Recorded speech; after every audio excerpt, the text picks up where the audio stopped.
Welcome to my channel Fanlit with Onushua.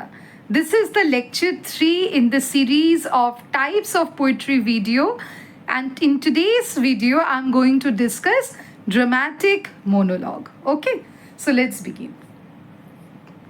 তাহলে প্রথমে আগে আমরা জেনে নেব ড্রামাটিক মোনোলগ কী ধরনের কবিতা। Dramatic monologue actually belongs to the genre of dramatic poetry.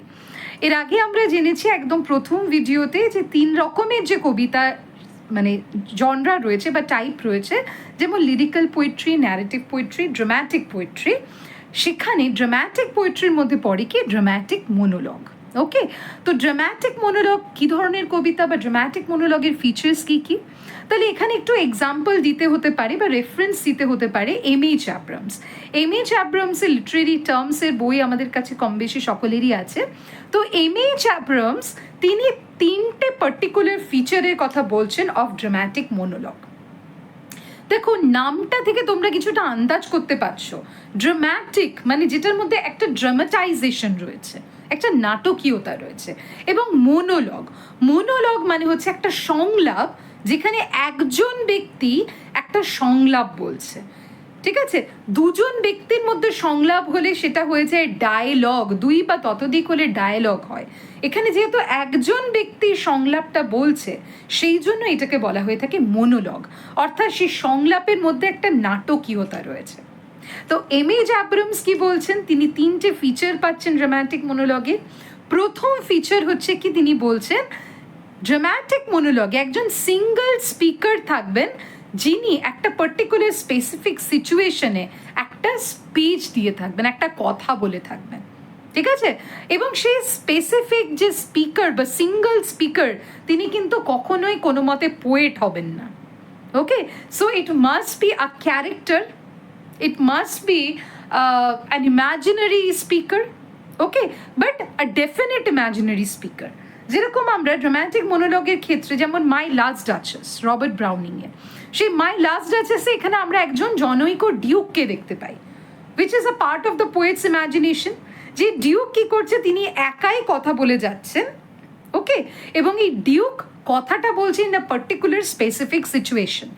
এবং আমরা ড্রামাটিক মোনোলগটা অর্থাৎ মাই লাস্ট ডাচেস যখন পড়ছি আমরা বুঝতে পারছি কি ডিউকের কাছে সম্ভবত একটা এনভয় এসেছে, একজন মেসেঞ্জার এসেছে তার একটা বিবাহের প্রস্তাব নিয়ে, এবং সেই মেসেঞ্জারকে ডিউক কোনো একটা কথা বলছে। কি কথা বলছে, ডিউক তার যে লাস্ট ওয়াইফ, তার যে লাস্ট ডাচেস, তার পোর্ট্রেটটা দেখিয়ে সেই লাস্ট ডাচেস সম্পর্কে কথা বলছে। So this indicates a specific situation. এখানে স্পিকার হচ্ছে কি একজন সিঙ্গল স্পিকার, কে কথা বলছে, শুধু ডিউকই কথা বলছে ইন মাই লাস্ট ডাচেস। এবং কি হচ্ছে, এই ডিউক কিন্তু পোয়েট নন, ডিউক হচ্ছে একটা imaginary character which is a part of the poet's imagination, এবং এই duke he narrates a story. Okay, এবং সেকেন্ড পয়েন্ট যেটা এমএইচ অ্যাব্রামস বলছেন ড্রামাটিক মোনোলগের ক্ষেত্রে, একজন সিঙ্গল স্পিকার যেরকম থাকবে সেরকম থাকবে একজন অডিয়েন্স। ঠিক আছে, যে অডিয়েন্স বা লিসনার বলা যেতে পারে, আরেকজন ক্যারেক্টার থাকবে যাকে সে স্পিকার উদ্দেশ্য করে কথাটা বলছে, কিন্তু সেই ক্যারেক্টারের উপস্থিতিটা আমরা উপলব্ধি করতে পারবো, but the character will remain silent. মানে ওই স্পিকারের স্পিচটা থেকে বুঝতে পারবো that the speech is address to a specific character, but the character will remain silent. যেরকম ইউলিসিসের ক্ষেত্রে, Ulysses again by Tennyson is an example of a dramatic monologue. ইউলিসিসের ক্ষেত্রে আমরা বুঝতে পারবো ইউলিসিস অ্যাড্রেস করবে মাই মেরিনার্স বলে, তাহলে ইউলিসিসের মেরিনার্সটা হচ্ছে কি তার ওই সাইলেন্ট অডিয়েন্স বা the silent characters who remain silent but whose presence can be felt in the address of the speaker Ulysses himself. ঠিক সেরকমভাবে মাই লাস্ট ডাচেসের ক্ষেত্রে উই ক্যান সি মানে we can understand or feels the মানে we can feel the presence of an envoy। ওকে, যার রেফারেন্সটা পাওয়া যায় সেই ডিউকের স্পিচের মধ্যে দিয়ে, যিনি কাউন্ট অফ টাইরোলের কথা বলছেন, কাউন্টের কথা বলছেন, যে কাউন্টের মেয়ের জন্য তার সম্বন্ধ আসছে। কিন্তু সেই আরেকটা ক্যারেক্টার তিনি কি থাকছেন, সাইলেন্ট থেকে যাচ্ছেন। তাহলে this is the second feature of a dramatic monologue. কাজে ড্রামাটিক মনোলগে একজন সিঙ্গল স্পিকার থাকবে এবং একটা স্পেসিফিক সিচুয়েশনে সেই সিঙ্গল স্পিকার কোনো একটা পার্টিকুলার স্পিচ দেবেন। ওকে, সেকেন্ড, সেই স্পিকারের একজন লিসনার থাকবে, আরেকটা চরিত্র থাকবে যার উপস্থিতিটা আমরা উপলব্ধি করতে পারবো through the address of the speaker, but the other character or the listener will not speak anything, will remain silent. A third characteristic যেটা এমএইচ অ্যাব্রামস আইডেন্টিফাই করছে ড্রামাটিক মনোলগে, সেটা হচ্ছে কি through the speech of the speaker will reveal his own character and psychology. অর্থাৎ speaker তার কথার মধ্যে দিয়ে তার নিজের চরিত্র এবং তার মনস্তত্ত্ব দুটোকেই কিন্তু প্রকাশ করে দেবে। যেরকম মাই লাস্ট ডাচেসের ক্ষেত্রে দেখো, ডিউক এখানে his purpose was to criticise the duchess, তাই তো? কিন্তু ডাচেসকে ক্রিটিসাইজ করতে গিয়ে the duke reveals himself to be a bit, বলা যেতে পারে জেলাস, পজেসিভ, ক্রুয়েল, ওকে, এবং a bit narcissist. So this is how the duke reveals his own identity throughout the speech, যেখানে লিসনার, যে অন্য character, যে listener রয়েছে তারা কোনো কথাই বলছে না, ডিউক একাই কিন্তু স্পিকার, কিন্তু হিজ পারপাস ওয়াজ টু মানে reveal the duchess to character, but through that particular speech he reveals his own self as a cruel, possessive, jealous man. Okay, আবার ইউলিসিসের ক্ষেত্রেও দেখো, এখানে Ulysses also reveals his own nature, that Ulysses is a man of an adventure-seeking man who never gets tired of acquiring knowledge and adventure despite his old age. তাহলে ইউলিসিসও কি তার নিজের যে ক্যারেক্টার এবং সাইকোলজি সেইটাকে রিভিল করে দিচ্ছে in the course of his মোনোলগ or speech. ঠিক আছে, কাজে এই তিনটে ফিচারকে মাথায় রেখে একদম ওপরে দেখো, তাহলে ড্রামাটিক মোনোলগের একটা মোটামুটি আমরা এরকম সংজ্ঞা দিতে পারি, the dramatic মোনোলগ is a type of poem, অর্থাৎ ড্রামাটিক মোনোলগ এমন একটা কাব্য শৈলী in which through an abrupt beginning, যেটা হঠাৎ করে শুরু হয়ে যায়। ড্রামাতে কি কোনো কি আর আগে পরে ইন্ট্রোডাকশন থাকে? হঠাৎ করে যেমন একটা ডায়লগ বলে না, এই যে কোথায় যাচ্ছ, দেখতে পাচ্ছ ওখানে কি ছবি রয়েছে, ওকে, ঠিক সেরকমভাবে ডিউক বলছে this is my last duchess painted on the wall, এই দেখো আমার লাস্ট ডাচেসের ছবি দেওয়ালে টাঙানো রয়েছে। ওকে, তাহলে এখানে কোনো ইন্ট্রোডাকশন নেই।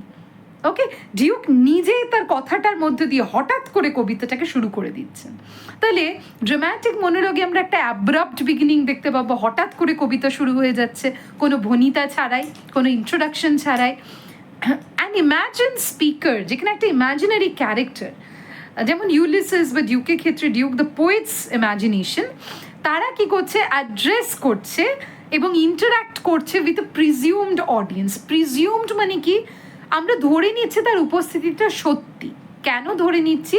কেননা স্পিকারই তার সেই চরিত্রটাকে, সেই অডিয়েন্সকে সম্বোধন করছে। যেমন ডিউক বলছে মাই মেরিনার্স বলে, ডাচেস বলছে ওই কাউন্টকে যে চলুন এবার আমরা নিচে যাই, মানে অ্যাড্রেস করছে। আচ্ছা, এরপরে আমরা দেখা যাচ্ছে কি ওই অডিয়েন্সের যে প্রেজেন্সটা সেটা can be fell through their silence, তাদের নীরবতায় তাদের উপস্থিতিটা জানান দিচ্ছে। এবং the speech of the speaker is compressed into a single vivid scene and serves as a narrative sense of the speaker's history and psychological insight into his character. অর্থাৎ স্পিকারের স্পিচের মধ্যে দিয়ে আমরা স্পিকারের চরিত্র, তার পূর্ববর্তী ইতিহাস এবং তার মনস্তত্ত্বের একটা আভাস পেয়ে যায়। যখন ইউলিসিস তার অ্যাডভেঞ্চারগুলোর কথা বলছেন, মনে পড়ে সেই ইউলিসিস বলছেন through scudding drifts the rainy heights wakes the dim sea I am become a name. Okay, তাহলে ইউলিসিস তার অ্যাডভেঞ্চারের কথা বলছেন, তার একটা হিস্ট্রির কথা বলছেন, এবং সেইটার মধ্যে দিয়ে ইউলিসিসের যে ইনার সাইকোলজি সেইটা রিভিল হয়ে যাচ্ছে। ডিউক বলছেন তার ডাচেসের কথা, যে ডাচেস কি, the Duchess could not discriminate between the 900 years name of the Duke's family and that of a plate of grapes, okay, given by an officious fool. So this is how the Duke reveals his own arrogance, his own brutality, his own jealousy. Clear? তাহলে dramatic মনোলগে কী কী বৈশিষ্ট্য, একজন speaker থাকবে এবং সেই speaker কিন্তু কখনোই poet হবে না, এটা একটা ইমাজিনারি ক্যারেক্টার থাকবে। ঠিক আছে, এবং তিনি একটা সাইলেন্ট অডিয়েন্সকে স্পিচটা দেবেন, যে অডিয়েন্স চুপ করে থাকবে, নীরব থাকবে, কিন্তু through out the speech the speaker of a dramatic monologue will reveal his own identity, his character, his psychology, everything about him. Clear? বেশ, তাহলে এবার আমরা কয়েকটা নোটেবল এক্সাম্পল জেনে নেব অফ ড্রামাটিক মোনোলগ। যেরকম এতক্ষণ ধরে আলোচনা করলাম Robert Browning's my last duchess, এছাড়াও রবার্ট ব্রাউনিংয়ের রয়েছে Andrea del Sarto, the bishop orders his tomb at Saint Praxed's church, Fra Lippo. These poems of Robert Browning are the examples of a dramatic monologue. Actually, Robert Browning এর কবিতাতে আমরা predominantly এই জনরাটা দেখতে পাই of dramatic monologue. এছাড়া রয়েছে Tennyson's Ulysses, এবং modern example of dramatic মোনোলগে আমরা পাচ্ছি T S. Eliot's the love song of J Alfred Prufrock. Okay, তাহলে আমরা ড্রামাটিক মোনোলগ জানলাম, এবার আমরা একটু জেনে নেব the difference between a dramatic monologue and a dramatic lyric. Okay, dramatic lyric আর ড্রামাটিক মোনোলগের পার্থক্য কি? দেখো, দুটোর মধ্যে একটা সিমিলারিটি রয়েছে। ড্রামাটিক লিরিকের ক্ষেত্রেও একজন সিঙ্গল স্পিকার কথা বলে যাচ্ছেন, ঠিক আছে, সেখানেও একজন কিন্তু সাইলেন্ট অডিয়েন্স আমরা গেস করতে পারি। সে অডিয়েন্সটা নট নেসেসারিলি কোনো চরিত্র হবে, সেটা আমরাও হতে পারি, রিডার্সও হতে পারি। তাহলে ড্রামাটিক লিরিক আর ড্রামাটিক মোনোলগের সিমিলারিটি কি? দুটোই হচ্ছে মোনোলগ, অর্থাৎ একজন সিঙ্গল স্পিকার কথা বলছেন দুটো ক্ষেত্রে। ড্রামাটিক লিরিকেও একজন সিঙ্গল স্পিকার একটা স্পিচ দিচ্ছে, ড্রামাটিক মোনোলগের ক্ষেত্রে একজন সিঙ্গল স্পিকার একটা স্পিচ দিচ্ছেন। কিন্তু ডিফারেন্সটা কোথায়? Dramatic lyric is a longer and emotionally expressive lyrical মোনোলগ, ঠিক আছে, যেখানে যে স্পিকারকে অনেক সময় আইডেন্টিফাই করা হয়ে থাকে উইথ দ্য পোয়েট হিমসেলফ। মনে করা হয়ে থাকে পোয়েট যেন তার যে ইমোশনাল এক্সিউবারেন্স, ইমোশনাল থট, সেইটাকে যেন এক্সপ্রেস করছেন। Whereas in dramatic monologue we can see a particular character is revealing his own identity and psychological insight. তাহলে কি ডিফারেন্সটা কোথায়? কি ডিফারেন্স হচ্ছে, যেখানে ড্রামাটিক মোনোলগে আমরা একটা কি দেখতে পাই, একটা ক্যারেক্টার ড্রিভেন স্পিচ দেখতে পাই, অর্থাৎ যেখানে ডিউক একটা চরিত্র, তার মনস্তত্ত্বটা রিভিলেশন হচ্ছে তার স্পিচের মধ্যে দিয়ে, বা ইউলিসিস একটা চরিত্র যার মনস্তাত্ত্বিক রিভিলেশন হচ্ছে তার স্পিচের মধ্যে দিয়ে। whereas in dramatic lyric we can see এখানে কোনো পার্টিকুলার চরিত্র নেই, এখানে একজন স্পিকার তার ইমোশনটাকে বা ইমোশনাল আর্গুমেন্টটাকে অনর্গল প্রেজেন্ট করে যাচ্ছে। So dramatic lyric like that of lyrical poetry can be seen as a spontaneous overflow of powerful emotion, right? যেমন দুটো এক্সাম্পল দিই, জন ডেনির দ্য ক্যানোনাইজেশন বা good morrow. The good morrow কম বেশি তোমরা হয়তো পড়েছো। গুড মরোতেও দেখবে একজন স্পিকার রয়েছে এবং আমরা ধরে নিচ্ছি তিনি হচ্ছেন the poet himself, okay, or the poetic persona. And in Good Morrow we can see how the poet or the persona, the speaker, expresses the evolution of his thought with his poetic spontaneity, emotional spontaneity. যেখানে good মরোতে কি বলছেন, persona যে before realising the spiritual love he used to indulge in sensual love, then when he got his beloved, then he could understand the value of the spiritual love, ঠিক আছে? তাহলে এখানে কিন্তু স্পিকারের কোনো মনস্তাত্ত্বিক রিভিলেশনের জায়গা নেই, এখানে স্পিকার কোনো ইমাজিন চরিত্রও নয়, এখানে স্পিকার হচ্ছে একজন persona. Often we can relate the persona to the poet himself, okay. কিন্তু ড্রামাটিক মোনোলগের যে স্পিকার তিনি কখনোই পোয়েট নন, তিনি একজন ইমাজিনারি ক্যারেক্টার। এবং ড্রামাটিক মোনোলগের স্পিচটা কি is a character driven speech, whereas in dramatic lyric the speaker relates to that of the poet or the poet's ideology or the poet's poetic and emotional expression, right? অর্থাৎ জন ডেনির good মরোর ক্ষেত্রেও আমরা একটা monologue পাচ্ছি, মাই last ডাচেসেও monologue পাচ্ছি, কিন্তু দুটোর পার্থক্য দেখো। গুড মরোর ক্ষেত্রে মনে হচ্ছে না পোয়েট নিজেই যেন তার প্রেমের জার্নিটা বর্ণনা করছেন with the emotional intensity, okay, whereas in my last duchess we can see that how the duke is expressing or revealing his own character or his own characteristics of jealousy, cruelty and possessiveness through his speech, ঠিক আছে?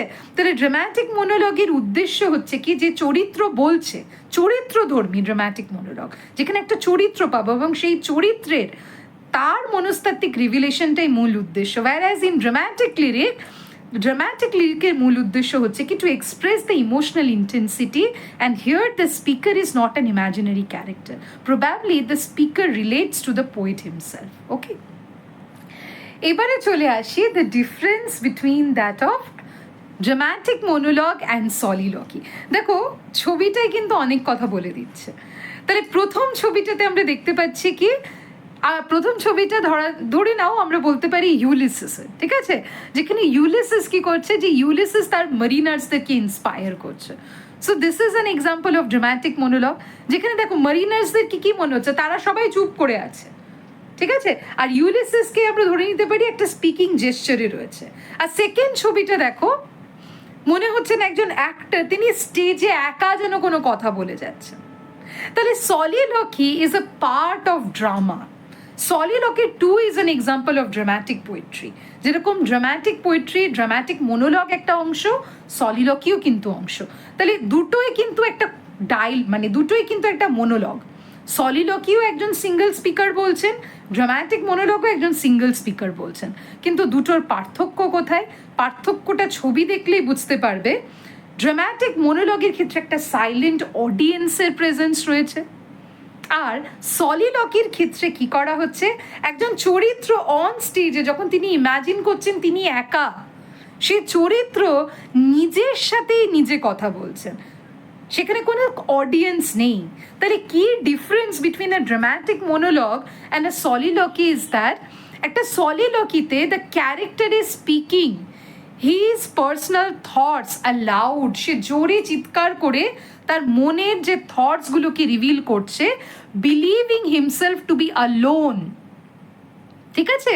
এবং তার উদ্দেশ্যটা হচ্ছে কি, তার মনে যা চলছে, ড্রামাটিক ইম্পর্টেন্সটা এখানে, যে সলিলকির মাধ্যমে the character reveals himself, okay, through the audience. মানে মঞ্চের বাইরে যে অডিয়েন্সটা রয়েছে তাদের কাছে নিজের মনের যা ডিলেমা, কনফ্লিক্ট, সেগুলোকে তুলে ধরছে সলিলকি।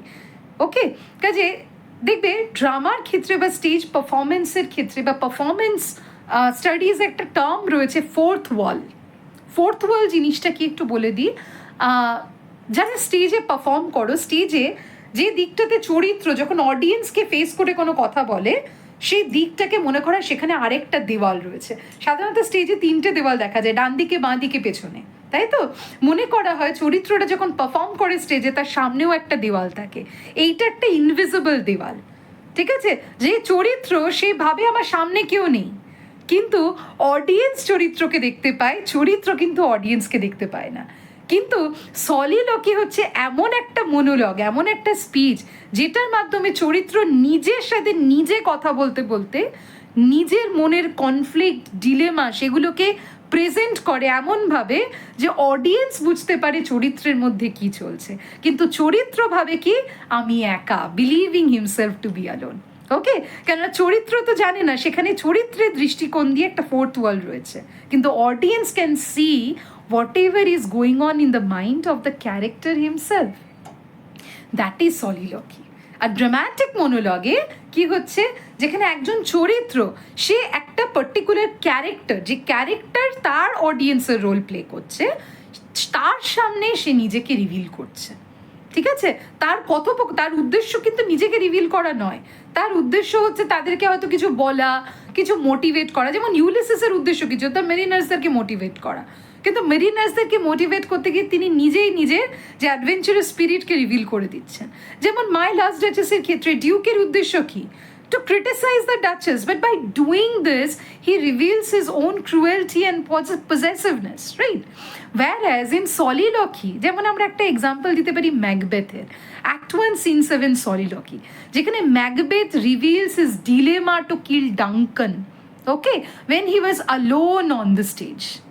তাহলে ম্যাকবেথের সলিলকিতে বা যে কোনো নাটকের সলিলকিতে যখন যে ক্যারেক্টার যে সলিলকিটা বলছে, সলিলকিও কিন্তু মোনোলগই, ঠিক আছে? It's like a self conversation within one's own self, নিজের সাথে নিজের কথোপকথন। কথোপকথন, যেখানে ম্যাকবেথ বলছে না he is here in double trust, সে তো এখানে দুটো বিশ্বাস নিয়ে রয়েছে, আমি কি করে ওকে হত্যা করব। ওকে, তাহলে ক্যারেক্টার নিজের ডিলেমা কনফ্লিক্টটাকে তুলে ধরছে নিজের সাথে নিজে কথা বলতে বলতে। আর ড্রামাটিক মোনোলগে একজন চরিত্র সে একটা সাইলেন্ট লিসনার বা একটা সাইলেন্ট ক্যারেক্টারের সামনে, যে ক্যারেক্টারটা বা লিসনারটা কি তার অডিয়েন্স, সেই চরিত্রের অডিয়েন্স, ঠিক আছে, তার সামনে তুলে ধরছে একটা স্পিচ, যে স্পিচের মধ্যে দিয়ে অজান্তেই সে নিজেকে রিভিল করছে। ক্লিয়ার? আর সলিলকিতে ক্যারেক্টার যে ওই সংলাপটা বলছে তিনি ইন্টেনশনালি তার ডিলেমাটাকে তুলে ধরছেন to make the audience informed. কেন সলিলকিটা এখানে একটু মনে রাখবে, সলিলকি মোস্টলি দেখা যায় ইন দ্য এলিজাবেথান প্লেস, এবং সেই এলিজাবেথান প্লেগুলোতে soliloquy replaces the chorus in Greek tragedy.